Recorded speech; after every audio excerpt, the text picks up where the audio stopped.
आज निमित्त आहे श्रीरामनवमी, जन्मतिथी आहे रामप्रभूंची. देवाच्या निमित्तानं एक त्यांचं स्मरण राहावं आणि मग जयंतीच्या निमित्तानं देव फक्त आलेलंच सांगावं. देवाचं निजधाम सहजासहजी सगळ्या संतांनी क्वचित मांडलेलं आहे, नाही असं नाही, पण जयंती ही कायमस्वरूपी जगत कल्याणासाठी उपयोगी आहे. संतांची पुण्यतिथी करावी आणि देवाची जयंती करावी असं आमचं शास्त्र सांगतं. कारण देवाचा जन्म सांगता येतो, अजरामर असल्यामुळं नाही मरण सांगता येत नाही. निजधाम सांगायची काय गरजच नाही, तो अजत्व आहे, त्याला कधी जन्म झाला होता. पण आता हे असं का, तर लौकिक व्यवहारामध्ये सगळ्या लोकांना देवाच्या येण्याची चाहूल, देव कशा करता येतो, येण्याचं त्याचं कार्य काय हे कळावं आणि मग एक बुद्धीवर मालिन्य येऊ नये. कारण देवाच्या जयंती साजरं करणं, साधूंच्या पुण्यतिथी साजरं करणं हे नवीन काही स्वभाववादी वास्तववादी लोक आहेत, त्यांना हे पटत नाही. मग स्मरण राहावं म्हणून हे करायचं, दुसरं काही नाही. काही बदल होत नाही. देवाची जयंती नाही केल्यानं काय फरक फारसा पडत नाही. फरक पडेल आपल्यावर. देश स्वतंत्र झाला, परत परत का आपण प्रजासत्ताक स्वातंत्र्य दिन साजरा करतो, तर ते साजरा करण्यामध्ये आपल्याला त्या देश स्वातंत्र्य आपल्या देशाला मिळण्याकरता ज्या ज्या लोकांनी जे काही त्रास घेतला, किती कष्ट घेतलं, प्राण बलिदान केलं एकेकाने, त्या महान क्रांतिकारकांची आठवण राहते, त्यांनी केलेली कृतज्ञता म्हणून हे साजरं करायचं. तसं रामप्रभू आले नसते त्रेतायुगात तर आम्हाला हा धर्मसंप्रदाय पुढं लाभला नसता.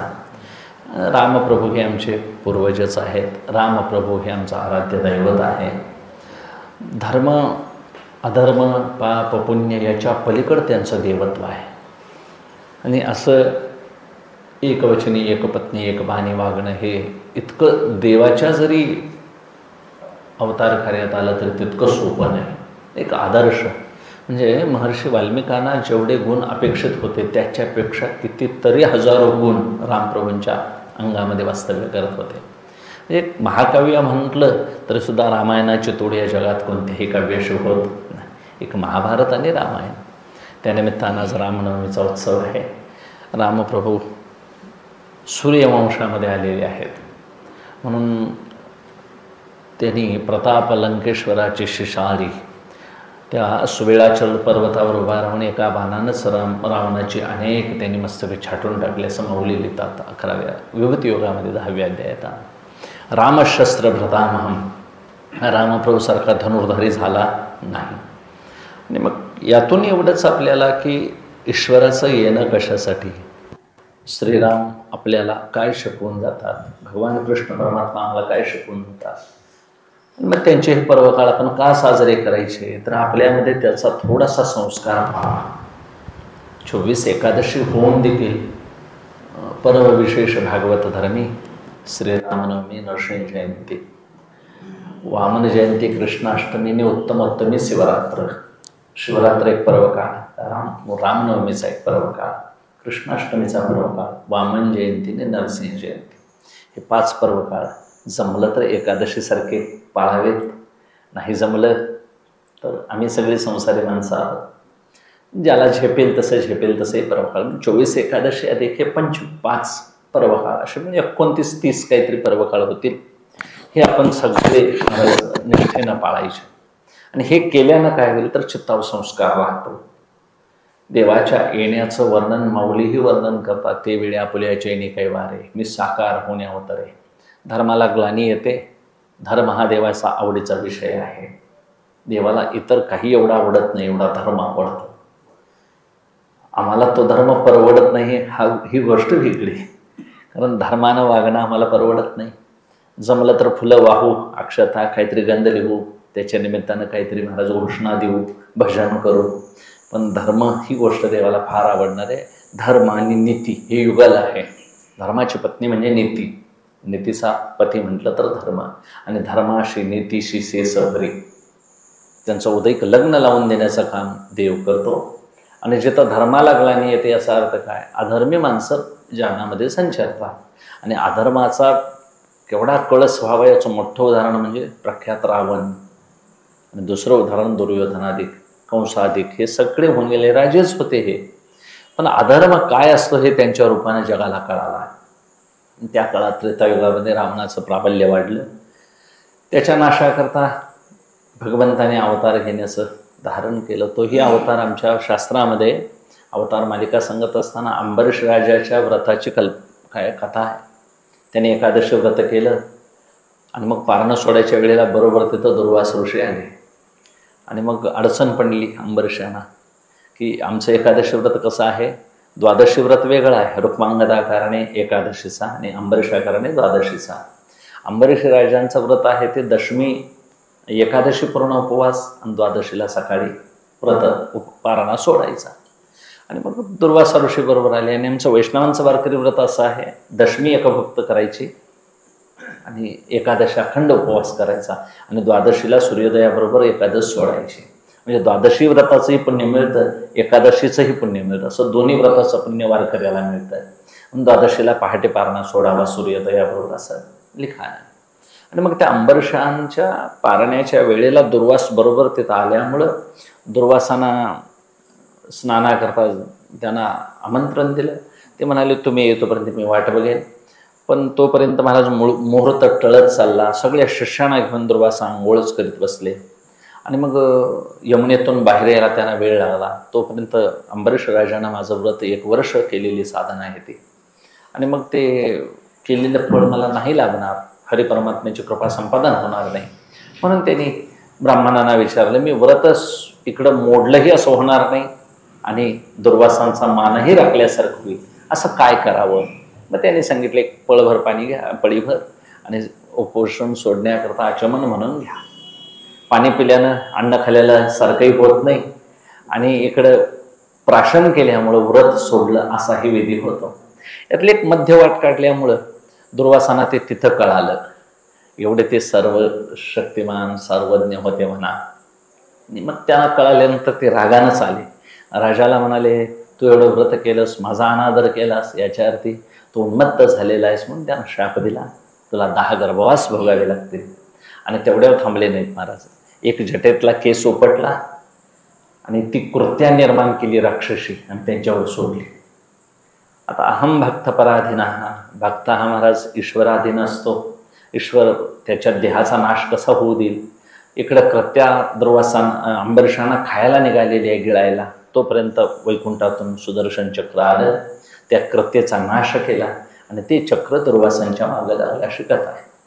आता ते दुर्वासांना ते चक्र आटोपेना धावत सुटले, सगळीकडे फिरून आले. 7 आवरणं पृथ्वीवरली भेदून गेले म्हणतात ते. जलावरण, शिलावरण, वातावरण असे आवरण आहेत, 7 आवरण. तरी देखील ते चक्र काय पिच्छा सोडला नाही. सगळं फिरून सगळ्या लोकाला फिरत फिरत फिरत वैकुंठात गेले. तिथेही विष्णू परमात्मा म्हणाला, हे चक्र माझंच आहे, बरोबर आहे, पण हे भक्ताच्या अधीन आहे, भक्तांच्या कल्याणासाठी हे सुटतंय, मी सोडत नाही, त्यामुळं माझा याच्यावर काय अधिकार नाही. भगवान शंकराकडे गेले. शंकर म्हणाले, हे चक्र माझाच अंश आहे, पण तुम्ही त्यांचा छळ केला, त्यामुळे हे तुम्हाला दोष लागला, त्याचं हे फळ आहे, हे माझ्यानं आवरता येणार नाही, हे विष्णू परमात्म्याचं आहे, तिकडं जा. ब्रह्मदेवाकडे गेले. ब्रह्मदेवानं हे आटोपता आलं नाही आणि शेवटी इतकी वर्ष फिरली म्हणतात, त्यांच्या अंगाचं मांसही राहिलं नाही, नुसता हाडाचा पिंजरा राहिला. अस्थिपंजर उरलेले दुर्वास धावत धावत शेवटी ज्या यज्ञामध्ये, ज्या महाराज वाड्यामध्ये एकादशी व्रताचा संकल्प सोडलेलं पाणी घेऊन तसाच अंबरीष बसलेला होता, उभारलेला होता. तिथं आलेने मग साष्टांग दंडवत घातल्या, राजा मला काय कर, क्षमा कर, आणि हे चक्र माझ्या मागचं तेवढं काढ. आणि मग राजाने सांगितलं की देवा, हात जोडले सुदर्शनाला, आणि काय अपराध असेल तर तो ऋषींचा नसून माझा आहे, पोटात घाला. सुदर्शन मागं फिरलं. पण त्यानंतरचे जे 10 गर्भवास होते ते स्वतः अंबरीषाचे देवाने भोगले. अंबरीषी कारणे म्हणतात गर्भवास सोसले. आणि मग अंबरीषीसाठी जन्मसोशी येले, दुष्ट निर्धारले किती आहेत, आणि त्या अंबरीष राजासाठी जे गर्भवास सोसले ते भागवतामध्ये 10 अवतार म्हणून मांडण्यात आले. त्यातला मच्छ, कुर्म, वराह, नरसिंह, वामन, परशुराम, रामप्रभूंचा 7वा अवतार. मग 7व्यानंतर कृष्ण 8वा आला. यामध्ये परिपूर्ण अवतार म्हणून रामप्रभूंचं वर्णन केलेलं आहे आणि परिपूर्णतम अवतार म्हणजे कृष्ण परमात्मा. म्हणून आपल्यामध्ये अंश अंश अंश कला आवेश परिपूर्ण आणि परिपूर्ण तमाशा 6 अवताराचा विग्रह सांगितला. आणि परिपूर्ण अवतारामध्ये रामप्रभू आहेत. म्हणून 7वा अवतार, 8वा वेळोवेळा बाप रखुमाई रुष्ट विठ्ठला जवळा. 7वा अवतार कायम 8वा म्हणतात. आणि रामप्रभूंचं जीवन हे फार फार जिकिरीचं आहे. तसं जीवन जगणं हे सामान्य माणसाच्या आवाक्यातलं नाही. पण ते आदर्श जीवन, एक गृहस्थाश्रम कसा असतो याचं उत्तम उदाहरण म्हणतात तर रामप्रभूंचं जीवन आहे. म्हणून तो रामप्रभूंचा अवतार 7वा होण्याचा काळ हा त्रेतायुगातला आहे. रावण नित्यांकित सुरवरतेचे महाराज त्यांनी बंदीखानी घातले. जवळजवळ 5,61,00,000 वर्ष देवबंदित होते म्हणतात. त्याने इतकी देवांना सेवा करायला लावलेली होती. नवग्रह पायऱ्या होते. गणपती तर गाढवं वळण्याकरता होते म्हणे. खंडोबा वगैरे दाढी करण्याकरता होते. इतका रावण बलाढ्य होता. भगवान शंकरांनी येऊन पूजा घ्यायची. कैलासाहून यायचं, नंदीवर बसून पूजा घ्यायची. देव पूजा जायचं नाही आमच्यासारखं, देवानं पूजा घ्यायला यायचं. एवढा त्यांचा दंड होता. पण सेवा चांगली असल्यामुळं भक्ती पण तामसी, क्रोध. आणि मग भगवान शिवानं हे सेवेच्या माध्यमातून ऋणी केलेलं असल्यामुळं बोलता येईना. आणि मग शेवटी सगळे देवाधिक पायदळी घातलेला रावण ज्यावेळी सीतामातेचं अपहरण करून आला त्यावेळी मात्र त्याची उतरती काळ सुरू झाली. तो पूर्ण 14 चौकड्या का जगला नाही. म्हणजे धर्म वाढवला तर एक दैत्य किती उच्च जाऊ शकतो आणि तोच अधर्माला घसरला तर किती खाली जाऊ शकतो. म्हणून रामायणासारखं महाकाव्य बघण्याकरता आम्हाला ह्या पूर्वपीठिका माहिती असाव्यात. ह्या का कपोलकल्पित कथा म्हणून बघू चित्त शुद्ध होतं यानं की रामप्रभूंचे पूर्वज, सीतामातेचे पूर्वज याचा अभ्यास का करायचा. कारण एवढी दया, धर्म, सत्य सांभाळणारी माणसं ज्या कुळामध्ये जन्माला आली ते किती पवित्र विरक्त कुळ असेल. म्हणून रामप्रभूंच्या जीवनाचा विचार करत असताना महर्षी वाल्मिकींना देखील कित्येक वेळा महाराज पुढं पडला असेल की मी ज्या काव्याची रचना करत आहे तो राम पुढे येणार आहे. अजून जन्माला आलेला नाही. बोलेला वाल्मिक तैशीची करीत आणि वर्तवणे दावीन नामा होणे. आणि मग पुढं होणारी त्यांना दिव्य दृष्टीनं कळालेली आहे कथा. आणि मग जसं लिहिलंय त्याच्यापेक्षा सुंदर जीवन रामप्रभू जगले. म्हणून आदर्श जीवन आहे त्यांचं. आणि मग या जीवनाचा विचार इतका, रामप्रभूंचं जीवन तुम्ही रामायण वाचायला बघायला गेला तर साधं सोपं वाटतं. त्यांना क्रोध नाही, त्यांच्या अंतःकरणात मत्सर नाही. वाचताना सामान्य माणसासारखं वाटतं. म्हणून आम्ही बघत असताना देखील अति भौतिक दृष्टीनं बघतो. आध्यात्मिक दृष्टीनं रामप्रभूकडं, कृष्ण परमात्म्याकडे बघता आलं पाहिजे. म्हणून बघण्याची दृष्टी इतकी खोल पाहिजे, पवित्र पाहिजे. रामप्रभूंचं चरित्र कृष्णापेक्षा लोकांना फारसं आवडत नाही आमच्या भागाकडं. का तर कृष्ण परमात्म्याच्या चरित्रामध्ये काही उद्बोधक कथा आहेत. रामप्रभूंच्या जीवनात तशा वाकड्या तिकड्या कथा फारशा नाही.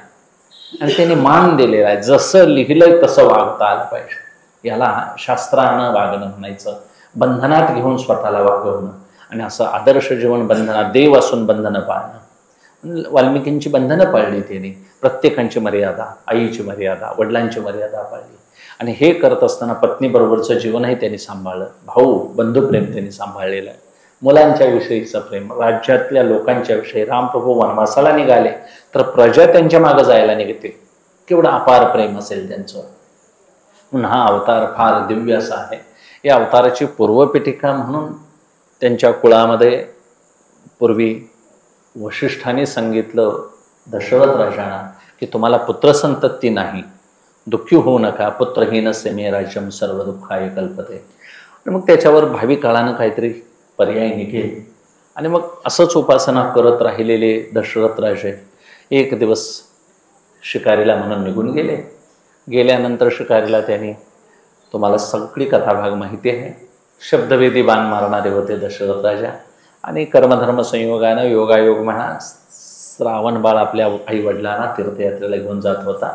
त्या तीरावर आईवडिलांना पाणी आणण्याकरता नदीमध्ये उतरला. पाणी भरत असताना कमंडलमध्ये तो बुडबुड असा आवाज आला. त्यांना वाटलं सावजच आलंय. दशरथ राजाने बाण मारला आणि त्या बाणासरशी महाराज श्रावण कोसळला, गतप्राण झाला. आता त्या अंध न दिसणाऱ्या आईवडिलांना आता काय सांगायचं, अडचण झाली. कोणाला? दशरथ राजाना पाण्याचा कलश घेऊन उभा राहिले. आणि मग श्रावण, तू बाळा का बोलत नाहीस, आमच्यावर रुसलास काय, कारण सांग, तू कोण आहेस. मग त्यांच्या वडिलांनी जाणलं कोणतरी वेगळं आहे. मग त्यांनी कथा सांगितली दशरथ राजाने, माझ्याकडून पुत्रा असा अपराध घडला, तुमच्या पुत्राचं माझ्या हस्ते वध झाला, मरण झाले.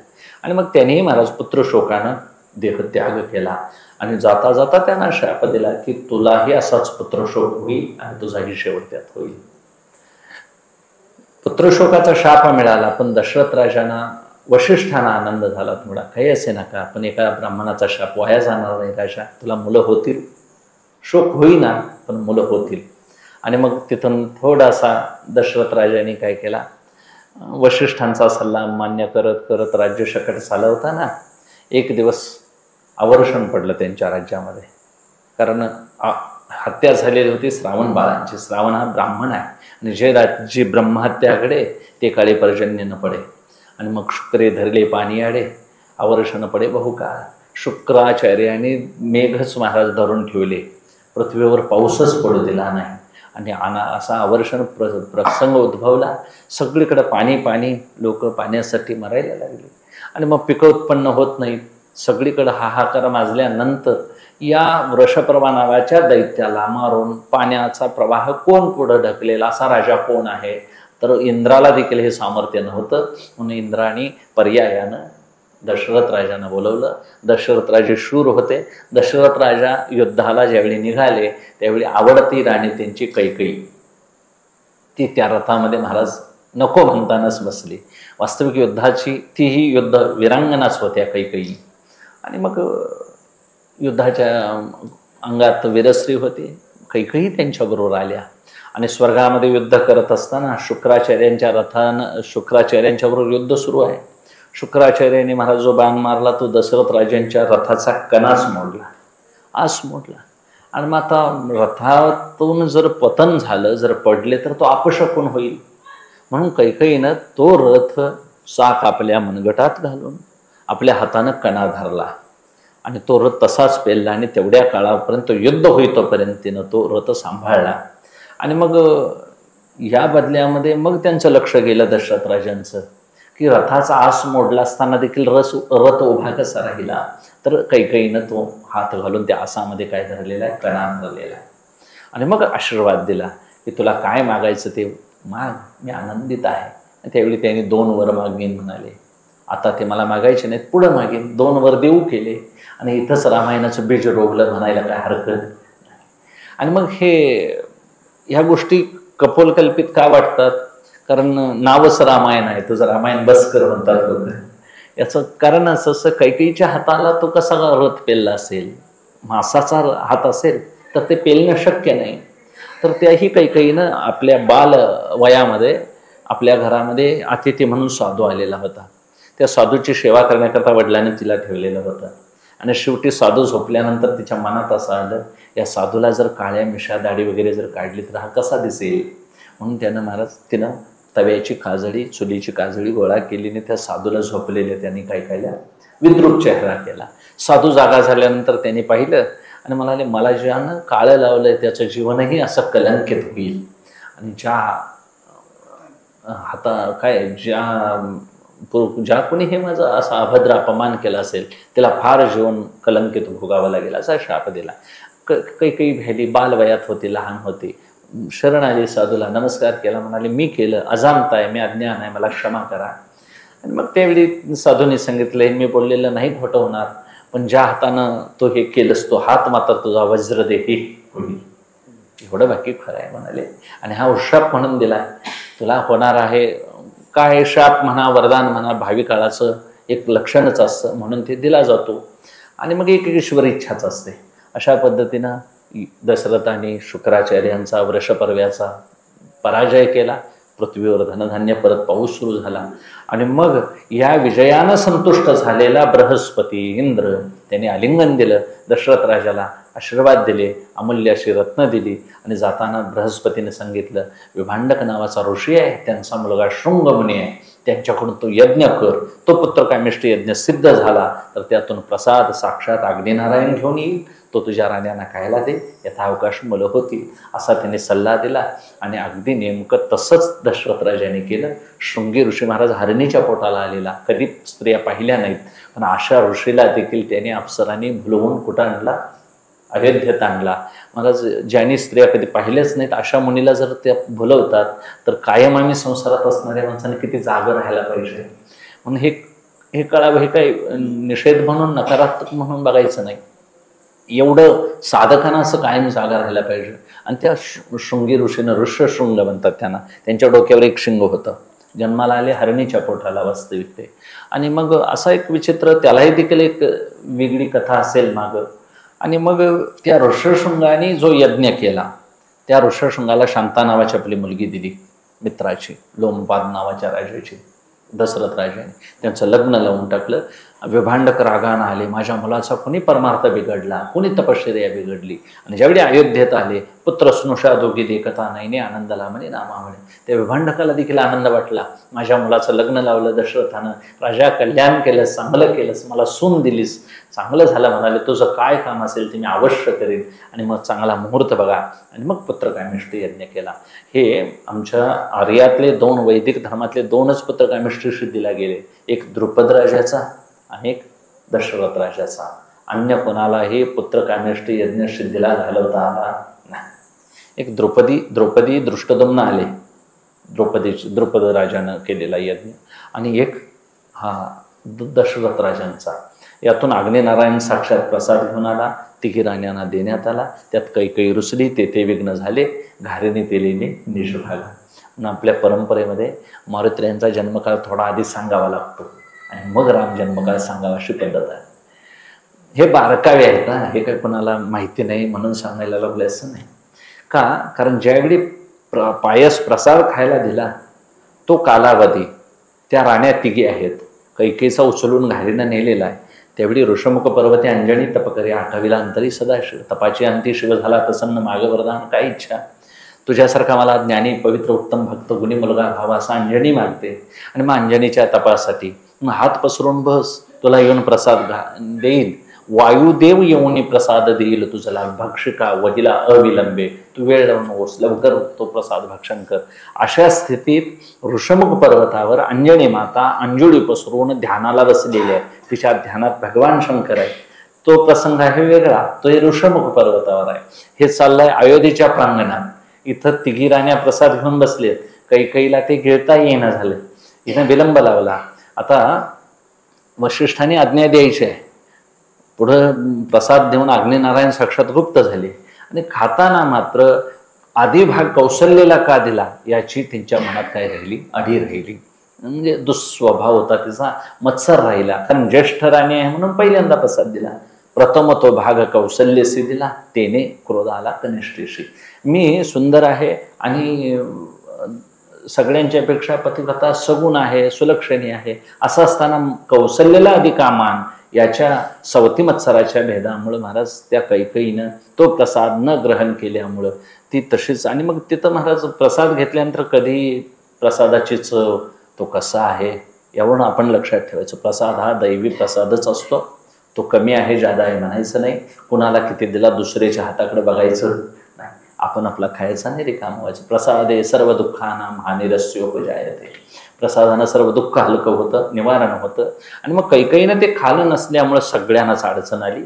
कौशल्या कैकेयी खाणार इतक्यात एक घार आली मोठ्यानं, आणि तो कैकेयीच्या हातातला तो पायसाचा खिरीचा प्रसाद घेऊन गेली आणि ऋषमुख पर्वतावर असल्या अंजनीच्या हातात टाकला. त्यानंतर कैकेयीला तो भागच खायला मिळत नाही हे बघितल्यानंतर कौशल्येने आपला प्रसाद अर्धा आणि सुमित्रेनं आपला अर्धा प्रसाद, असा अर्धा भाग कैकेयीला दिला. तोही तिला गिळता येईना. वशिष्ठाने महाराज आशीर्वचन देऊन चांगलं मंत्रोक्त पाणी दिलं आणि तिला गिळायला भाग पाडलं. म्हणून कैकेयीला झालेला मुलगा हा भरत आहे आणि शत्रुघ्न आहे, दोघे. काही शास्त्रात वेगवेगळं सांगितलं. रामप्रभू हे कौशल्येचेच आहेत, लक्ष्मण हे खास सुमित्रेचेच आहेत. कोण भरत आणि लक्ष्मण म्हणतात सुमित्रेचे, कोण फक्त शत्रुघ्नच म्हणतात कैकेयीचे. पण काय असे ना, भावार्थ रामायणामध्ये रामप्रभू हे कौशल्येचे, लक्ष्मण हे सुमित्रेचे आणि भरत आणि शत्रुघ्न हे दोघे कैकईचे. त्यात कौशल्याचा अर्धा भाग खालेल्याचा प्रभाव म्हणून भरत जन्माला आला. तो रामप्रभूसारखाच होता. आणि कैकईचा सुमित्रेचा अर्धा भाग घातलेला तो लक्ष्मणासारखाच शत्रुघ्न होता. लक्ष्मण आणि शत्रुघ्न हे एकाच स्वभावाचे होते आणि राम आणि भरत हे एकाच स्वभावाचे होते. एवढा बारकावा नाथाने मांडलाय भावार्थ रामायणामध्ये. आम्हाला वाचायची सवड नाही म्हणा, आम्ही पापी माणसं वाचायला पाहिजे. आणि मग सुंदर बाळवयात महाराज त्यांची बाळक्रीडा.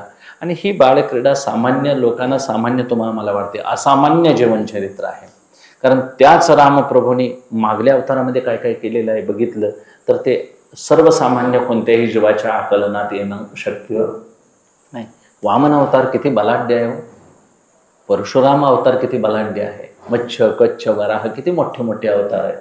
तोच अवतार विग्रह घेऊन हा मनुष्य रूपात आल्यामुळं अतिशय प्रभावी अवतार आहे रामप्रभूंचा. परशुरामाच्या वामनाच्याकडे बुटका अवतार आहे, परशुरामांच्याकडे क्रोधाविष्ट आहे. परिपूर्ण माणसासारखं नाही जीवन. परशुरामांचं कोण एवढं आकर्षण वाटत नाही आम्हाला, पण रामप्रभूंचं आकर्षण वाटतं. कारण परिपूर्ण आदर्श जीवन पद्धती आहे.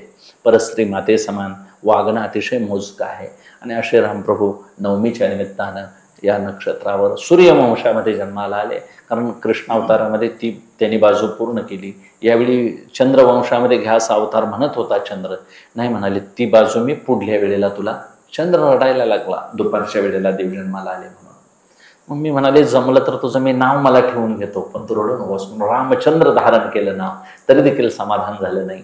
आणि मग कृष्ण अवताराच्या वेळी रात्रीला देवाने अवतार घेतला, वेळ रात्रीची. आणि मग अष्टमीच्या वेळेला कृष्ण चंद्र आकाशात असताना जन्म घेतला. हेतू काय ह्या सांगण्यात, सूर्यवंशातले राजे दिवसा जन्माला आलेले, चंद्रवंशातले राजे रात्रीला जन्माला आलेले, दत्त महाराज सायंकाळच्या वेळेला, मारुतीयांच्यासारखा ब्रह्मचारी पहाटेच्या वेळेला जन्माला आलेला, वामन अवतार ब्रह्मचारी सगळे आमचे सगळे संत महात्मे 12च्या वेळेला, आणि सायंकाळच्या वेळेला नरसिंह भगवान, दत्त भगवान, ही सगळी मंडळी. म्हणून हे सगळे शास्त्रानं बारकावे चांगले आम्हाला सांगितले. रामप्रभूंचा अवतार झाला, जिकडं तिकडं झाले रामराज्य काय उणे आम्हासी, धरली धरे पीक गाई ओळल्या म्हैशी, राम वेळ वेळा आम्ही गाऊ ओविये, दळिता खंडिता जेविता गिवाई. हे त्याचं फलश्रुती आहे. म्हणून आम्हाला नामाच्या गजरे भय सुटले कडी काळा. आता आम्हाला या नामावरच विसंबून राहायचं. रामप्रभूंचा विग्रह आचार विचार म्हणून आपण सदैव वाचत राहायचा. आणि श्रीराम जय राम जय जय राम असा जप करीत आयुष्य काय करायचं, परिपूर्ण करायचा प्रयत्न करायचा. म्हणून एक निर्गुण निराकार रामप्रभू सांगितला, एक सगुण निराकार सांगितला, आणि तिसरा आम्हाला सांगितला तो सगुण साकार. त्याचं वर्णन समर्थही करतात, मोठे मोठे विद्वानही करतात. श्रीराम ज्याला म्हणतात तो सगुण साकार, जयराम ज्याला म्हणतात तो सगुण निराकार, आणि जय जय राम म्हणतात तो निर्गुण निराकार. निर्गुण निराकाराला निरवयव आहे, त्याला नामरूप काही नाही. आणि मग त्याचं भजन कसं, तर तो मीच आहे असं कळायची साधना करण्याकरता, तोच या जगाचा निर्माता आहे म्हणून तोच निर्गुण सगुण निराकार झाला. आता त्याने गुण धारण केले पण आकार नाही धारण केला, मात्र हे जग त्यानं निर्माण केलं. आणि मग तोच भक्तांच्या कल्याणाकरता समोर ज्यावेळी उभा राहिला त्यावेळी मग हातामध्ये धनुष्यबाण घेऊन उभा राहिलेला हे रामप्रभूचं रूप आहे. म्हणून दिसणारं रूप साकार सावयव आहे, आदर्श आहे. त्या रूपामध्ये मागलं निर्गुण निराकारच भरलेला आहे. म्हणून सामान्य आम्हाला उपासना पद्धती कोणती चांगली, तर सगुणाची उपासना चांगली. कारण सगुण निर्गुणाला सोडून येत नाही, निर्गुणांना घेऊनच येतं. निर्गुणाचं सामर्थ्य सगळं सगुणात असतं. फक्त काय असतं, उपाधिगत दिसताना छोटं आकार दिसतो पण सामर्थ्य मात्र मोठं असतं. म्हणून विश्वास ठेवत असताना देव मूर्ती एवढाच मानायचा नाही, देव मंदिरापुरताच मानायचा नाही. ही ज्याला ज्ञानोबाराया स्थूल बुद्धी म्हणतात. ए रवी स्थूल दृष्टी मूढ माते जाणते की दृढ. हे जाणण्याची जाणणे आड, म्हणजे हे स्थूल बुद्धीनं आम्ही बघतो देवाकडं. मूर्तीत एवढाच देव नाही, व्यापक मंदिर इतकाच नाही. मग आमच्या कल्पना अशा आहेत, देवळात येताना मग पवित्र आंघोळ करून यायचं, तेवढ्याप्रती व्यसनं बाहेर टाळायची आणि व्यसन न करता मंदिरात यायचं. बाहेर गेले की व्यसन करायला चालतं, म्हणजे बिड्या बाहेर टाकून लोक पाया पडा येतात, तंबाखू बाहेर झाडतात आणि देवळात येतात. आणि मग बाहेर गेले की तंबाखू खायला चालतो, बिडी ओढायला चालते. याचा अर्थ असा नाही मंदिरापुरताच देव आम्ही परिच्छिन्न केला. देव सगळीकडे आहे अशी व्यापक ज्याची बुद्धी झालेली आहे त्यालाच शरणागती म्हणायचं. आणि हे कळवून घेण्यासाठी श्रीरामाचं चरित्र आम्हाला मनाला खाद्य म्हणून द्यायला पाहिजे. हे वाचून काय होतंय म्हणणारा एक वर्ग आहे महाराज. आमचं मन कसं झालंय माकडासारखं आहे. ते जंगलातलं पकडून आणलेलं माकड 1 फूटभर दोरीला बांधून चालेल नाही चालणार. त्याला ठेवायचं घरात तर महाराज 100-400 फूट दोरी बांधायला पाहिजे लांबडी. तर ते काय करेल अंगणात उड्याही मारेल, दमचाक झाली की आणि गप्प बसेल, घर सोडून जाणार नाही. त्याला केवढी लांबडी दोरी द्यायला पाहिजे. एखादं जनावर चरायला सोडायचं झालं तर आम्ही दाव्याला दावी बांधून कसं गवताच्या पडीमध्ये सोडतो, त्यांना फिरून आवारा भरपूर खावावा याच्यासाठी. कारण ते फिरणारं जनावर आहे, त्याला आम्हाला बांधता येत नाही. दुसऱ्याच्या शेतात गेलं तर अडचण करेल. तसं आपलं मन आहे बाह्य विचारात गेलं तर दुसरीकडेच गुंगून जाईल. त्याच्यापेक्षा त्याला कुठेतरी आलंबन द्यावं म्हणून प्रभू रामचंद्रांचं चरित्र द्यायचं. का चरित्रात कथा आहेत. आणि मग कथा वाचता वाचता वाचता बहिर्मुख झालेला जीव बाहेरल्या गोष्टी कादंबऱ्या काहीतरी नको ते तामसी नको त्या पांत उथळ भन्नाट विनोद वाचण्यापेक्षा त्यानं हे चरित्र वाचावं. आणि ते चरित्र वाचून परत दावं लांबडं असल्यामुळं बांधलेलं असल्यामुळं परत त्यांना उड्या माराव्यात आणि गप संध्याकाळी मालकाच्या खाटेजवळ येऊन. म्हणजे याला बांधलंही म्हणता येत नाही आणि सोडलंही म्हणता येत. आमच्या जुन्या काळात कोंबड्याला बांधून सुतळी बांधून खाटाला बांधायची बघा. धड कोंबडा घरात नाही आणि धड बाहेर नाही. बाहेर गेला म्हणून शोधायची गरज नाही कारण बांधलेला आहे आणि त्यालाही फिरायला मोकळी. तशी आमच्या मनाला मोकळी. सिनेमा बघण्यापेक्षा रामचरित्र काढून बघावं असे ना. रामायण फार मोठं आहे, तुझं बस कर रामायण म्हणण्यापेक्षा वाचायचंच आपण. का श्रावण का बरं मेला? श्रावण तिथंच का आला तो नेमका? तर तो गतजन्मी मासा होता. तो दुष्काळ पडल्यामुळं तळ आटलं. तिथे एका बगड्याच्या जोडप्याला असं वाटलं की या माशाला कुठल्या तरी जलाशयात टाकावा जगेल म्हणून ते पायात धरून आणताना कळकाच्या बेटामध्ये ते अडकला मासा, त्याचा जीव गेला. त्या बगळाने बगळीला असं वाटलं आम्ही मरणाऱ्या माशाला जीव द्यायला गेलो पण आम्हीच त्याचा नाश केला म्हणून त्या दुःखापोटी तीही मरण पावले. ते तिघेजण मेलेले परत पूर्वकर्मानुसार. मासा होता तो श्रावण बाळ म्हणून जन्माला आला आणि जे बगळाने बगडी होते ते श्रावणाचे आई वडील. अशा कथा त्या मागं पुष्कळ त्यांनी मांडलेल्या आहेत. मग नको ते वाचण्यापेक्षा हे वाचायला काय हरकत आहे. म्हणून श्रीरामाचं चरित्र हे मनाला खाद्य म्हणून मन इकडं तिकडं भटकण्यापेक्षा श्रीराम श्रीराम करत करतच ते वाचायचं. म्हणजे त्या श्रीरामाचा आम्हाला संबंध कोणत्या श्रीरामाचे लावता येईल? सगुण निराकार ज्यानं हे जग निर्माण केलं त्या. आणि सगुण निराकार सगळ्यांचा मालकच आहे. आणि मग इथाशी आपण मनाची व्यवस्था करून घ्यायची की हे सगळं रामप्रभूचंच आहे. माझ्या घरात जे काही सोनं नाणं आहे, माझं जे काही धन आहे, माझं जे काही वैभव आहे, मला दिलेली बुद्धी परिस्थिती हे सगळं ईश्वररूप श्रीरामानंच दिलेलं आहे आणि ईश्वर त्याचा मालक आहे असं म्हटल्यामुळं आपला त्यावरला ममत्वाचा भाग निघून जातो. उपासना वाढत वाढत जाते. आधी चरित्र वाचावीच लागतील. चरित्रात सगळं वाचायचं, मन शांत होतंय. एवढा रामप्रभू मोठा, मग का बरं तो गरुड पाशानं बांधला गेला? का बरं तो लक्ष्मणाला शक्ती लागल्यानंतर रडत राहिला? या गोष्टी अनुत्तरित वाटतात. याचा अर्थ देवाच्या अंगात ताकद नाही असं वाटतं, सामर्थ्य नाही असं वाटतं. अशा कुशंका येतात. म्हणून भरपूर भरपूर वाचायचं. आपणही आपल्यावर अशी वेळ येते, ते प्रसंग कसे आहेत हे जाणून घ्यायचे आणि मग त्या श्रीरामाचा संबंध ईश्वररूप राम. ईश्वर जर जग निर्माण करू शकत असेल तर तो साधा रावणाला तटेल काय? हो, कल्पना करायची. रावणापुढे त्याला इतका दिवस तटायची गरज होती का? जो एवढं विश्व निर्माण करतोय. रावणाचं तर तेवढं सामर्थ्य नव्हतं. मग का बरं तो तटला असेल? तर काहीतरी मर्यादा होत्या. म्हणून ह्या अवताराधिकांना काहीतरी एक मूल्य आणि काही मर्यादा आहेत, काही तिथपर्यंत क्षमता आहेत. म्हणून श्रीराम आहे हा आकारातला राम, हा तुमच्या आमच्या जीवनात उतरता आला पाहिजे. आणि त्याचं खरं रूप आहे ईश्वर रूप राम. तो आहे सगुण निराकार. त्याच्यामध्ये गुण आहेत आणि आकार आहे. आणि त्या ईश्वर रूप रामाने काय करायचं? त्याचं ध्यान करत असताना किंवा त्याची सत्ता आपण कळवून घेताना हे सगळं त्याचं आहे म्हटल्यानंतर काय तो नेणार नाही.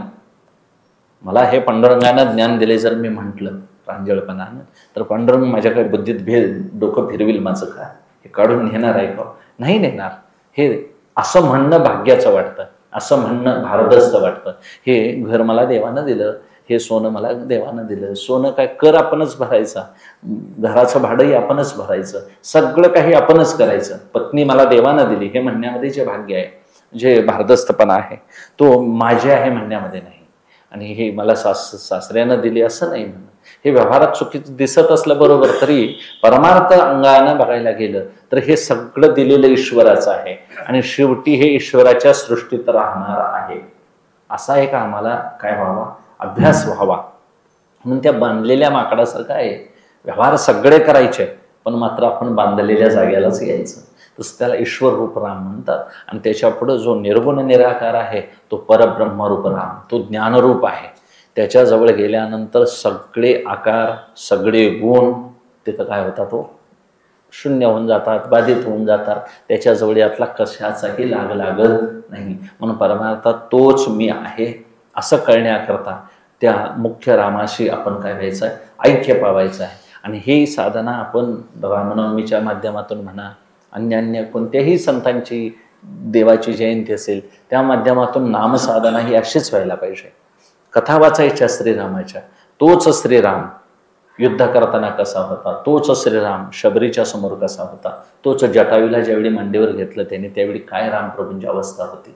म्हणजे ही सगळी लक्षणं आदर्श आहेत. म्हणून रामप्रभूंना कोणत्या अंगानं बघायचं, त्यांची लीला वाचताना या असं आपण स्वतः जिवंत असं आपल्याला अनुभवता आलं पाहिजे. म्हणून हे नुसतं काव्य नाही महाराज, हे साक्षात घडलेलं महाकाव्य आहे. समोर आपलं असं चित्त एकदा त्यात अंतरंगात उतरलं की आपल्या चित्तातली मनोमन आपोआप निघून जातात आणि चित्त शुद्ध होत राहतं. आणि शुद्ध झालेल्या चित्तानं उपासना वाढते, उपासनेनं भाव वाढतो, भावनेनं ईश्वर प्रसन्न होतो, ईश्वर प्रसन्न झालेला आपल्याला वैराग्य देतो आणि वैराग्याच्या बळानंच आमचा उद्धार होईल.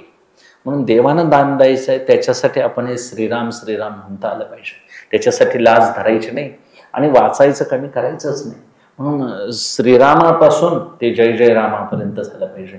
कृष्ण विष्णू हरी गोविंद या नामाचे निकळ प्रबंध. प्रबंध म्हणजे महाराज PhDला दिला जातो तो. तसल्या प्रबंधाला महाराज जर एवढं वाचायला लागतं तर मग कृष्ण विष्णू हरीचा प्रबंध केवढा करावा लागेल. तोंडच बंद नसलं पाहिजे महाराज. म्हणजे नाम आणि नामी असं ऐक्य केवढं व्हायला पाहिजे. म्हणजे नाम मी घेत आहे, मी श्रीराम म्हणत आहे, तर ते श्रीराम समोर डोळ्यापुढे उभा पाहिजे. आणि तो श्रीराम शब्द आपणच आपल्या कानानं ऐकण्यासारखं आम्ही शुद्धीवर पाहिजे.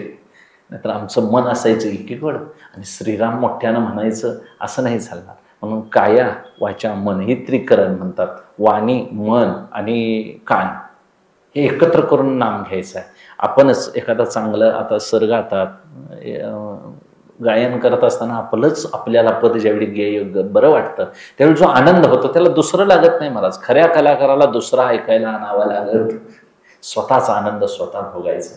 आणि मग ज्यावेळी ते गायन सुरू असतं किंवा आपण चेतन आहोत म्हणून आपल्याला देवाची कृपा आपण कळवून घ्यायला पाहिजे महाराज. यातलं एक इंद्रिय जर देवानं जन्मता दिलं नसतं तर किती अडचण झाली असती. डोळे दिले नसते तर महाराज आम्ही चापसत बसलो असतो. असा माईक आहे, असा देव आहे, अशी पत्नी आहे, अशी मुलं आहेत. नाही, त्यांना एक इंद्रिय कमी पडलं तर एवढी अडचण पडते. ही 3 दिले ती व्यवस्थित आणि आमची माणसं नको ते करत बसतात. या तिन्हींचा वापर यथायोग्य होण्याकरता श्रीराम म्हटलं की कानावर श्रीराम पडावा. त्या श्रीरामाचा जप कानातून घुमून मनात बुद्धीतून उतरे तोपर्यंत डोळ्यापुढे श्रीरामाचं चित्र उभं राहावं. असा एक तास जरी अभ्यास असं वाढवत आम्ही गेलो तर ती एक सहज साधना होऊन जाईल. आणि आस्ते आस्ते मग आम्हाला सुरुवातीला नामजप घ्यावा लागेल, माळ ओढावी लागते. बरोबर, माळ ही का लक्षात येण्यासाठी आहे मला. इकडे तिकडे मन जातं आणि मग फिरून हातातली माळ बघितली की नाव लक्षात येतं. त्या आलंबनासाठी माळ आहे, पण ह्या माळेवर नाम आधारित असो. नाम हे मनातच असं उतरलं पाहिजे. म्हणून कंठी राहो नाम अंगी भरून या प्रेम ही नामसाधना आहे. त्या निमित्तानं रामनवमीच्या निमित्तानं महाराज आपण काहीतरी चांगले संकल्प करायचे आणि त्या रामप्रभूशी ऐक्य होण्यापर्यंत आमची मजल गेली पाहिजे. नंतर राम म्हणायची वेळ येईल तोपर्यंत काय होत नाही म्हटलं तर अडचण होईल. म्हणून राम हा शब्द असा आहे, भारतीय आमच्या शास्त्रामध्ये त्याला प्राणासमान मानलेला आहे.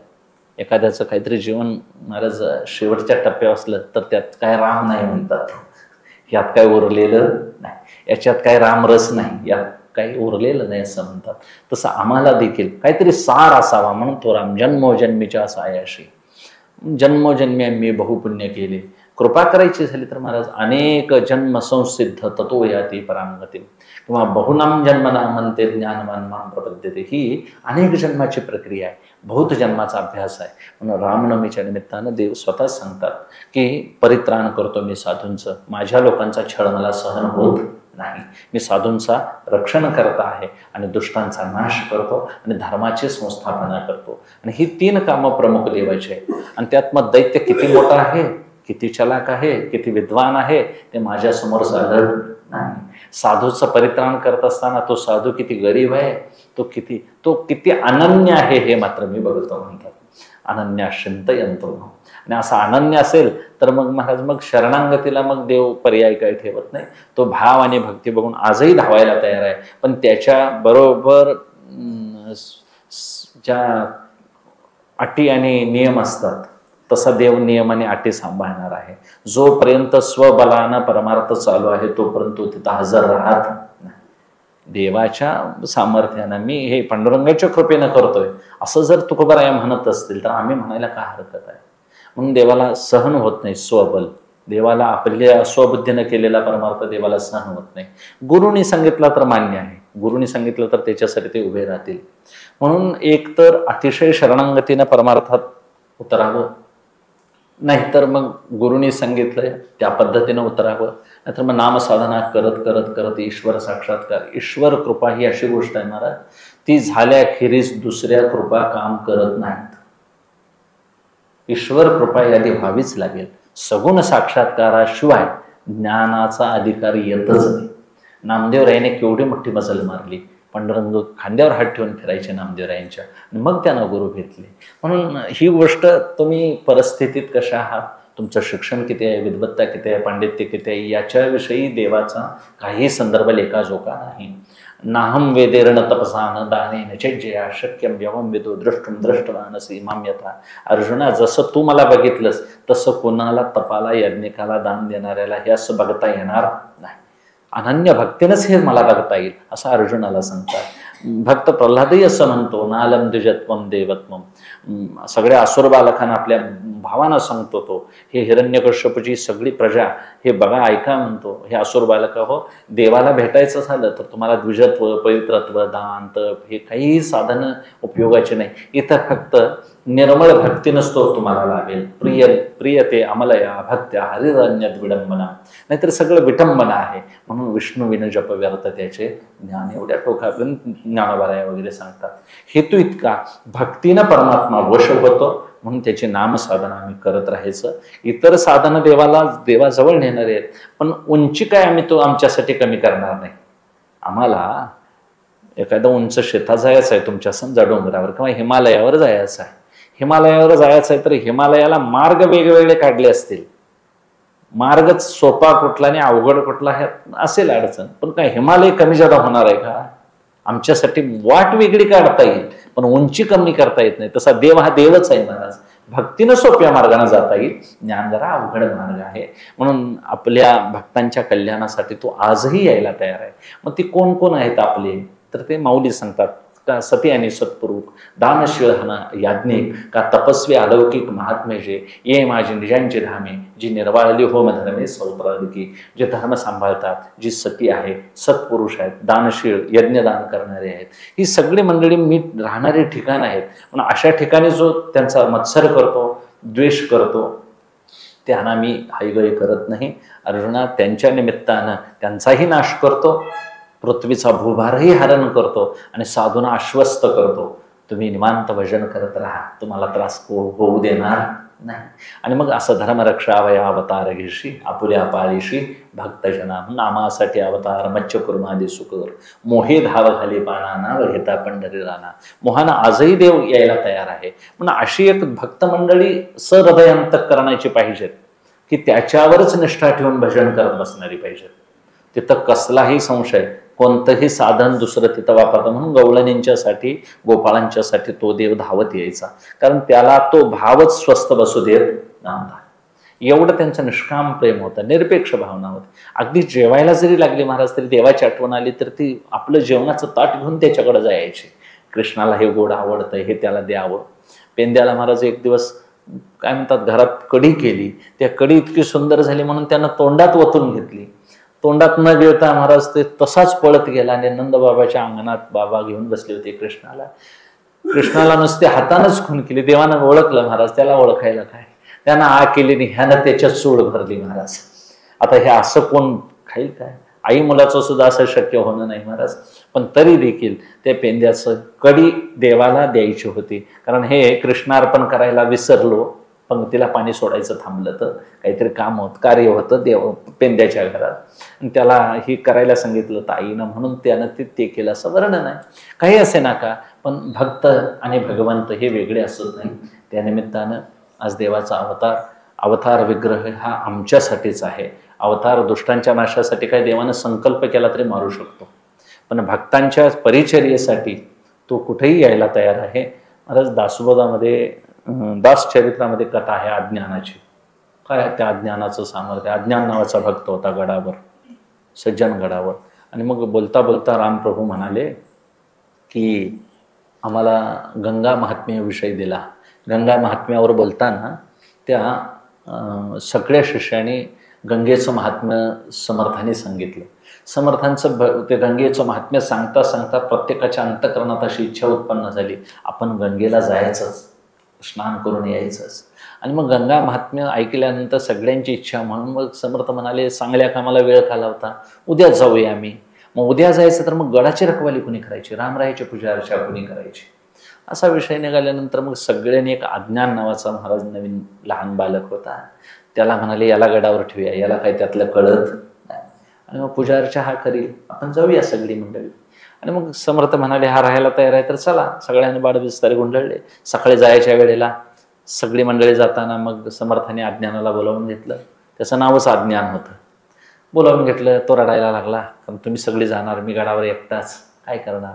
काही करायचं नाही म्हणाले. नित्यनेमानं भिक्षा मागून आण, सकाळी आंघोळ कर, भिक्षा मागून आण, त्याचा स्वयंपाक कर, रामरायाला नैवेद्य दाखव, आणि मग तू काय जप काय करायचं ते कर, साधना. निवांत राहा, आम्ही 4-6 महिन्यात येऊ. आता 4-6 महिने म्हटले ते मूल भ्यालेलं आहे. मला सगळी मंडळी निघून गेली.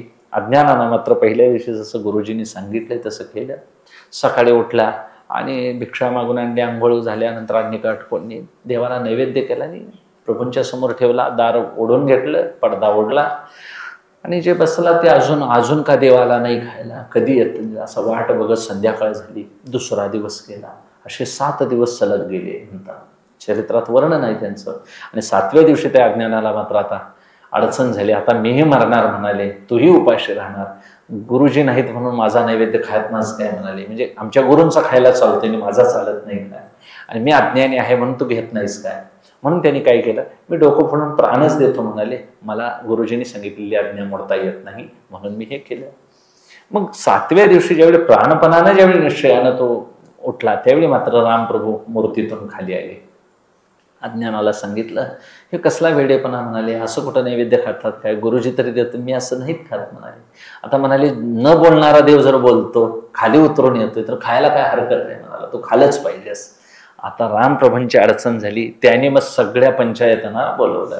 लक्ष्मणाला बोलवलं, सीतामातेला, आणि मग मारुतीरायांना बोलवलं, भरताना बोलवलं. ही सगळी मंडळी बोलवली.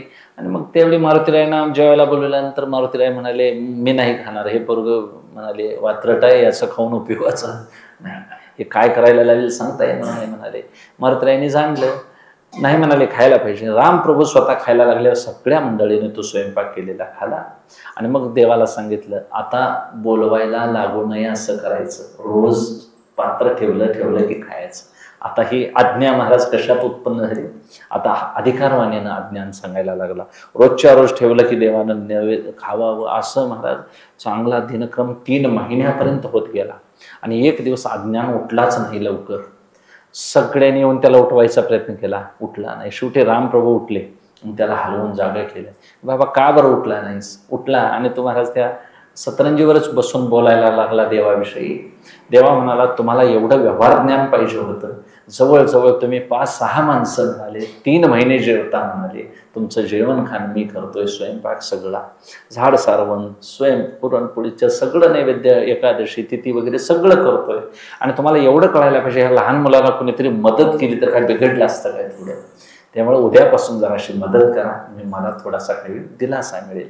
मग काय काय कोणी कोणी करायचं सांग म्हणाले. मारुतीरायाने काय करावं हे सगळं सांगितलं. सीतामातेने स्वयंपाक करावा, लक्ष्मणाने लाकडं आणावी, मारुतीरायाने पाणी भरावं, भरताने सगळा मठ झाडून काढावा. आणि मग म्हणाले, अरे मला तरी काय काम सांग, मला काही काम घडलं नाही. तर म्हणाले, तू देवाचा देव आहेस, माझ्या गुरुला तुला राग येईल म्हणाले, पण एक थोडंसं छोटं काम आहे ते तू कर देवा, काकड आरती तू कर म्हणाले. मला ती घडत नाही, मला इतकं पाठांतर नाही. आणि मग महाराज किती म्हणजे गुरुशी श्रद्धावान असलेला साधक काय करू शकतो. आणि त्या अज्ञानांचं मोठं चरित्र सांगितलेलं आहे माहुली मठामध्ये. तर त्या अज्ञानाने एवढं वश केलं आणि शेवटी असे निवांत स्वयंपाक, मारुतीरायांना तो क्रोध यायचा, राग यायचा, पण काय आज्ञा शेवटी मांडलेली आहे. आणि शेवटी एक दिवस उरलेल्या शिळ्या भाकरींचा काला केला आणि तो काला माझ्या प्रभूंना स्वामींना आवडतो असा अज्ञानानं महाराज जेवता जेवताच तो रडायला लागला. आणि मला म्हणाले, माझ्या गुरुंना हा काला द्यायलाच पाहिजे, आता कुठं असतील ते तर न्यायला पाहिजे मला, आणि मी ते काला दिल्याशिवाय प्रसाद खाणार नाही. आणि मग शेवटी रामरायांना अडचण पडली. मारुतीरायांना त्यांनी खुणेनं सांगितलं, याला खांद्यावर घे आणि कुठं असतील तिथं हा काला नेऊन पोच कर यांच्या गुरुला. मारुतीरायांनी जाणलं, मी नेतो म्हणाले, पण कशावरून आलोय हे सांगायचं नाही, तर म्हणाले तुझी धडगत कळणार नाही, मी तुला आपटीन म्हणाले. कारण समर्थांना मारुतीरायांची भेट घडणं हे सारखं सारखं योग्य नव्हतं, म्हणून त्यांनी असं सांगितलं होतं. पण शेवटी खांद्यावर बसला, काला घेऊन तो गाडग घेऊन बसला दह्यासारखं. आणि गेल्यानंतर महाराज समर्थ काशीची यात्रा आटोपून अयोध्या शरीर तेराला आलेले होते. आणि शरीर तेरावर आंघोळ करून आपली कपडे उन्हात घालून बसलेले असताना हा तिथं अज्ञान काला घेऊन गेला. भाकरीचा प्रसाद म्हणाले, ताक आहे, दही आहे, सगळे बघितल्यानंतर त्यांनी बघितल्यानंतर म्हणाले, हे तू कधी आलास? तर आत्ताच आलोय म्हणाले. अरे आत्ताच आलास, मग गडावरून कधी सुटलास? तर आत्ताच सुटलो म्हणाला. मग आत्ता सुटलास नाही आत्ता आलास, मग एवढं वेगानं कसा काय विमानानं आलास म्हणाले. तर नाही म्हणाले, आलोय, पण त्यांनी सांगितले नाव सांगायचं. बोट दाखवून ज्यावेळी दाखवलं त्यावेळी मारुतीराय पालथे झोपलेले होते. आणि मग समर्थ पळत गेले आणि मारुतीरायांना साष्टांग दंडवत घातला आणि म्हणाले, काय चुकलंय सांगा तरी, काय यानं काम लावलं तुम्हाला? हे बरं आहे म्हणाले, हे आटपा लवकर, हे माझं एवढ्यावर तरी थांबलंय, पण तुमच्या देवाला सगळ्या कुटुंबाला त्यानं कामाला लावलंय म्हणाले, लवकर या. आणि मग ती यात्रा तिथंच थांबवली आणि समर्थ सज्जनगडला परत आले. मला हेतू इतकाच सांगायचा आहे, त्या अज्ञानानं कोणत्या जन्माचं पुण्य केलं होतं देव जाणे, पण कोणतं जप असेल, कोणता तप असेल, कोणती विद्या हस्तगत होती सांगा, पण शुद्ध भाव होता. आणि त्या भावनेला देव बळी पडतो. मुळातच भाव हाच परमार्थाचा श्वास आहे, पाया आहे. श्रद्धेनंच परमार्थ सिद्धीला जातो. आणि श्रद्धेमध्ये दोष बघितले जात नाही. दोष बघितले जातात कुठं? तंत्र आपल्या शास्त्रामध्ये बघितले जातात. भक्तिशास्त्रामध्ये कोणतीही क्रिया ईश्वरार्पण बुद्धीनं जर झाली तर ती क्रिया भक्तीमध्ये समाविष्ट केली जाते. म्हणून तुम्ही चूळभर पाणी जरी देवाला दिलं, तुळशी दळ दिलं, एखादं फूल वाहिलं, एखादं फळ दिलं, म्हणून पत्रम पुष्पम फलम तोयम हा श्लोक आहे महाराज. म्हणून आवडीनं जे देता येईल तेवढं देवाला द्यायचं आहे. म्हणून आजच्या निमित्तानं महाराज कुणी हजर राहून फुलं टाकली असतील, भाग्यवान पुरुष आहे. हे कळत नाही महाराज. शिकलेल्या माणसांना हे कळायला पाप आडवं येतं, प्रतिबंध आहे. मी शिक्षण ही चुकीची गोष्ट नाही, पण त्यांचे विचार मात्र व्यापक नाही. पाळण्यात देव जन्माला येतं हे त्यांना चुकीचं वाटतं. दिसत नाही म्हणून ती कल्पना नव्हे, ते वास्तव आहे. आणि त्यामध्ये फुलं टाकायला आमचा जन्म त्याच्यासाठीच आहे महाराज. आम्ही त्याच देवाच्या ह्या चार गोष्टी करून आपलं समाधान यानं होणार आहे, आपली वृद्धी होणार आहे, आपलं संस्कार वाढणार आहे. आणि असे संस्कार करणं म्हणजेच परमार्थाची भूमिका आहे. जुने संस्कार बदलणे आणि नवीन संस्कार यामध्ये वास्तव्याला आणणे. म्हणून त्याला काहीतरी मर्यादा आहेत. जुने संस्कार जावावेत म्हणून मंदिराकडे यावं. या निमित्तानं नवमी असेल, अष्टमी असेल, जयंती असेल, फुलं टाकायला हजर राहायचं. पर्वकाळ असतो. आजच्या दिवशी ज्या देवतेचा जन्मकाळ आहे ती देवता पृथ्वीवर जास्त प्रभावानं कार्य करत असते. म्हणून त्याचं नामस्मरण करावं, जप करावं. इतर वेळी करावाच, पण आजच्या दिवशी मात्र जसं माणसं एकादशीला फार भावनेनं भजतात बघा, एकादशी ज्या दिवशी असेल त्यावेळी वारकऱ्याचा भाव जास्त वाढतो. हे ज्याला आहे त्याला कळतं. इतर वेळी त्याचा नाही असं नसतो, भाव असतो. पण एकादशीला जी जागृती असते ती इतर दिवशी नसते. तसं रामनवमीला जे रामप्रभूची जी आवड उत्पन्न होते हे मला देवाचंच देणं आहे. म्हणून या रामनवमीपासून पुढल्या येणाऱ्या जयंतीपर्यंत आम्हाला नवमीपर्यंत रामप्रभूचं थोडंसं हे करता आलं पाहिजे, निदान रामरक्षेची आवर्तनं करता यावीत, हनुमान चाळीसाचं पाठांतर करता यावं, भावार्थ रामायण, अध्यात्म रामायण आहे. त्यामध्ये ही फार पुरातन कथा आहे, काकभ्रुशुंडीपासून चालत आलेली. गरुडांना गर्व परिहार केला, पार्वतीला भगवान शंकरांनी सांगितलेली कथा, त्याच्या अगोदर लिहिलेलं वाल्मिकाने, त्या वाल्मिकांचे गुरु नारद महर्षी, नारदांना सांगितलेला रामाचा उपदेश. किती जुनाट कथा आहेत. बघताना आम्हाला वाल्मिकी जुने वाटतात, नारद अलीकडले वाटतात, पण नारद ज्येष्ठ आहेत आणि वाल्मिकी नंतरचे आहेत. म्हणून अशा काही गोष्टी बारकाव्यानं वाचत वाचत गेलं की आपलाही भ्रम निघतो, आनंदही वाटतो, आणि कधी 2 तास निघून गेले हे कळत नाही. घर बसल्या मला चरित्र लहान मुलांना वाचायला दिली तर जरासं बरं होईल. आणि राम राम राम हा उच्चार तरीच वैशिवाचे अनंता जन्मीचे होईल पुण्य. ज्याच्या घरात राम राम नित्य सुरू आहे महाराज, ते भाग्यवान घर म्हणायचं. माळ किंवा ह्या गोष्टी महाराज या प्रारंभिक बहिरंग साधनं म्हणून आली, पण ज्याच्या अंतःकरणातच देवाची मूर्ती प्रेम भाव जडलेला आहे त्या माणसाला इतर साधनं काही सांगावी असं शास्त्र सांगत नाही. ज्याच्या मुखात नाम बसलेलंच आहे तो पक्का नामधारकच आहे आणि त्याचं कार्य तेच आहे, म्हणून त्याला इतर साधना सांगून त्याचं मन विचलित करू नाही.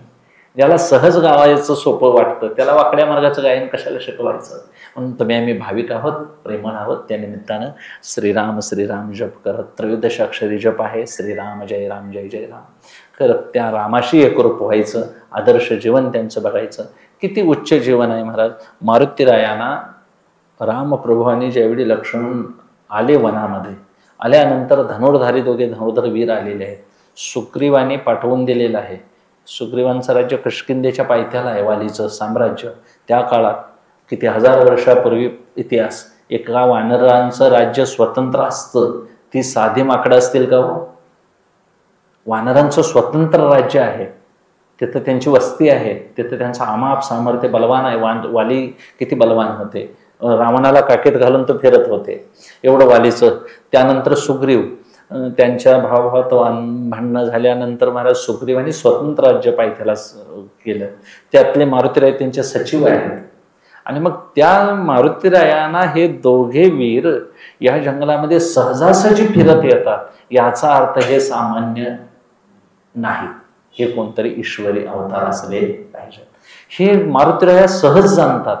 आणि मग त्यांची भेट झाल्यानंतर म्हणजे ही बारकाव्यात त्यातली जर ऐकायला गेले ते आदर्श जीवन कसं, तर ज्यावेळी ती महाराज मला सांगायचं आहे तितकंच की सीतामातेचे दागिने ती टाकत गेलेली आहे. आपला माग कळावा, मी कुठं मला नेली या दुष्टाने हे कळण्याकरता ती पायातले अलंकार, गळ्यातले अलंकार, डोक्यातले असे पट्ट्या वगैरे टाकत गेलेली आहे. ते गोळा करून वानराने आणून सुग्रीवासमोर उभे केले दिले. आणि सुग्रीव मग लक्ष्मणांना आणि रामप्रभूंना विचारतात, हे दागिने तुमच्या सती पत्नीचेच आहेत का पहा. त्यावेळी रामप्रभू विचारतात, लक्ष्मणा हे सगळे दागिने तुझ्या बहिणीचे आहेत काय बघ. त्यावेळी लक्ष्मण असं सांगतात, दादा मला फक्त पायाचं पैंजण ओळखतं, याच्या व्यतिरिक्त मला एकही दागिना माहिती नाही, हा कोणाचा आहे मला कळत नाही, मी कधी बघितलेलाच नाही. नाहम जानामि केयुरे नाहम जानामि कुंडले नुपुरे तोयभिजानाति नित्यम पादाभि वंदनात. मी तुमचे नुपूर कानातली वगैरे काही कुंडल वगैरे जाणत नाही सीतामातेचे, कारण मी नित्य पायाचं दर्शन घेत असताना फक्त पैंजण तेवढी बघितली, तेवढीच माझ्या ओळखीची आहे. मला सांगा केवढा मोठा आदर्श असेल. एकाच जंगलात 14 वर्ष राहून, एकाच घरात कितीतरी वर्ष राहून वनवासाला निघाले, तरी देखील आपल्या वहिनीचं, थोरल्या भाऊजाईचं पाय फक्त बघणं इतकी सोपी गोष्ट आहे का. काळ बदलला हे मान्य आहे, पण इतकं जीवन सीमित आणि मर्यादित देवाला देखील घडणं शक्य नाही. लक्ष्मणांचं जीवन फार फार कठोर आहे. 14 वर्ष निराहारी राहिले, 14 वर्ष उपोषित राहून ब्रह्मचर्य पाळलंय, 14 वर्ष झोपलेले नाही. रामप्रभू उठायच्या अगोदर उठलेले असायचे नाही, सीतामाता रामप्रभू उठायच्या अगोदर उठायच्या, झोपल्यानंतर झोपायच्या. लक्ष्मण मात्र जमिनीला पाठ टेकलेली नाही, असं वाल्मिकी स्वतः लिहितात. हेतू इतका, हे का भाऊ हो बंधुप्रेम म्हणून नव्हे, हा ईश्वर आहे, त्याची आज्ञा मला पाळली पाहिजे. सीतामाता अधिमाया आहे, तिची सेवा मी केली पाहिजे. हे चरित्र जसं लिहिलंय तसं वागणं, हे असं कळवून घेऊन जर वाचलं तर महाराज भाग्य किती मोठं असेल. म्हणून आम्हाला दुसरीकडे बघायची गरज नाही. भारतीय आमच्या महाकाव्याची, रामायणाची आणि महाभारताची जोड कोणताही जगातला तत्ववेत्ता आणि कोणताही कवी करता याची जोड करू शकत नाही. म्हणून आपण सदैव रामायणाचं, जमलं तर अध्यात्म रामायण, तुळशी रामायण तर भाग्यच आहे महाराज. तुळशी रामायणासारखा अजोड ग्रंथ आहे तो तुळशीदासांनी, कितीतरी त्याचं भाग्य आहे. जशी आमची ज्ञानेश्वरी आहे तसं तुळशी रामायण आहे. ते उत्तर भारतामध्ये त्याचा केवढा मोठा महिमा आहे आणि आमच्या वारकरी संप्रदायात ज्ञानेश्वरीचा केवढा मोठा महिमा आहे. म्हणजे असे महान भाग्यवान कवी होऊन गेले, संत होऊन गेले, त्याने आम्हाला ही देणगी दिली. त्या निमित्तानं आम्ही एवढंच करू शकतो की देव येऊन काय करेल, अधर्माची अवधी तोडी, दोषाची लिहिली फाडी, दोष घालवतो अधर्म, आणि मग धर्माशी नीतीशी शेस भरतो. आणि मग इथं वास्तविक तो देव अजत्व आहे, जन्माला येत नाही, पण काय येतो तर त्याला कळवळ आहे भक्तांचा, त्याच्याकरता येतो. आणि होय भक्ती केला तैसा पूर्वी धारावी ते इच्छा, या न्यायाने येतो आणि अज्ञानाच्या अंधारे गिळून घाली अंतःकरणातला अंधकार दूर. आता वास्तविक तोच देव लक्ष म्हणून पुढे ठेवला तर तोच मनात उतरे, मनात उतरलेलाच, म्हणून त्यांची नावं सुद्धा तशीच आहे, लक्ष्मण. त्यांचं रामप्रभा अंतरात्मा आहे. जी दुर्बुद्धी आहे ती कैकयी आहे, जी सुबुद्धी आहे ती, जिला सुविद्या म्हणतात, जिला सद्बुद्धी म्हणतात ती सुमित्रा आहे, आणि जी महाविद्या आहे, जिला आत्मविद्या म्हणतात ती कौशल्य आहे. त्यांची वर्णनं सुद्धा तशीच आहेत. अध्यात्म रामायणामध्ये फार रूपक चांगले आहेत, फक्त आमच्या ते लक्षात राहत नाही. एवढा अभ्यास करायला पाहिजे, सांगण्यासारखं चांगलं चरित्र आहे. आणि मग सीतेची शुद्धी काय करायची, कशी सीता शुद्ध करता येईल, म्हणजे आदिमाया हे कशी शुद्ध करता येईल, अशी चांगली चांगली वर्णनं आहेत.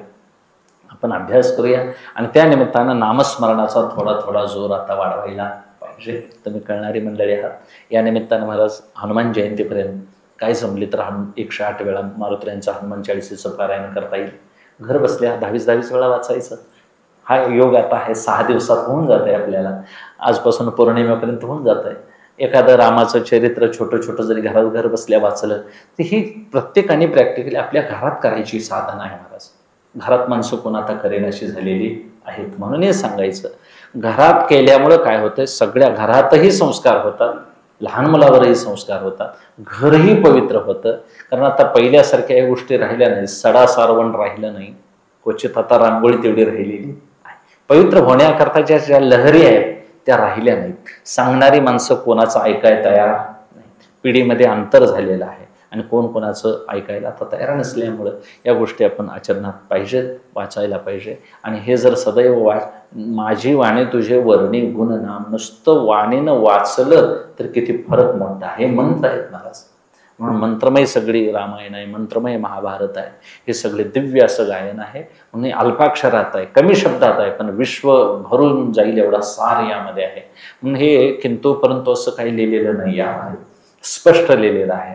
तसं ज्ञानोबराही सांगतात, परित्राण करतो साधूंचं मी, देव येऊन इथं अभ्युत्थान अधर्मस्य, धर्माचा अभ्युत्थान करतो आणि अधर्माचा काय करतो, नाश करून टाकतो. एवढ्याकरता मी येतो आणि वास्तविक त्या धर्माची गुढी उभा करणं हेच माझं आवडीचं काम आहे. आणि त्यावेळी रावणाचा नाश करून महाराज देवाने धर्माची गुढी उभा केली. देव जन्माला आल्यानंतरच महाराज रावणाचं साम्राज्य हळूहळू हळूहळू ढासळत गेलं आणि त्यांच्या दसऱ्याच्या काळामध्ये विजयादशमीला देव जिंकूनच रावणाला आले. आणि मग जिकडे तिकडं गुढी ह्याही उभा केल्या, तोरणं उभा केली. रामप्रभूला औक्षण गेलं, याहो याहो बाई यानो निघाले आधी. शिलंगनाच्या निमित्तानं महाराज कितीतरी सोनं लुटलं. अशा पुष्कळ कथा आमच्या वैदिक धर्मशास्त्रानं असा मेळ घालून चांगलं मांडलेलं आहे. म्हणून आपण घर बसल्या सगळी शास्त्र, सगळी पुराणं ही वाचत राहून पुराणीचा इतिहास गोड रस शेवीला तुकोबाराय मांडतात. पुराणं वाचली नसती तर तुकोबारायांना हे सांगता आलं नसतं. म्हणून तुकोबाराया म्हणा, सगळे संत म्हणा, अट्टहासानं सांगतात, हा कथा पुराण ऐकता झोप येऊ द्यायची नाही, करत राहायचं, करत राहूया. आज नवमीच्या निमित्तानं श्रीराम जय राम जय जय राम असा संकल्प करून नाम जप करायचे काय करूया, आपण शपथच घेऊया. झालेली सेवा ही रामप्रभूंच्या जीवनात जसा आदर्श जीवन ते जगले, त्यातला एक थोडाफार आम्हाला त्यांनी विवेक वैराग्याच्या रूपाने दिलं तर ती त्यांच्या आमच्यावर कृपाच ठरेल. आणि असं पांडुरंग परमात्म्यानं साधू संतांनी कृपा करावी. आपलं जीवन अज्ञानाचा अंधार निघून असं ध्रुव धवळले जगदाकार असं व्हावं आणि शुद्ध जीवन जगण्याची आम्हाला साधना देवाने द्यावी अशी विनंती करून सेवेला विराम देतो. पुंडलिक वरदारी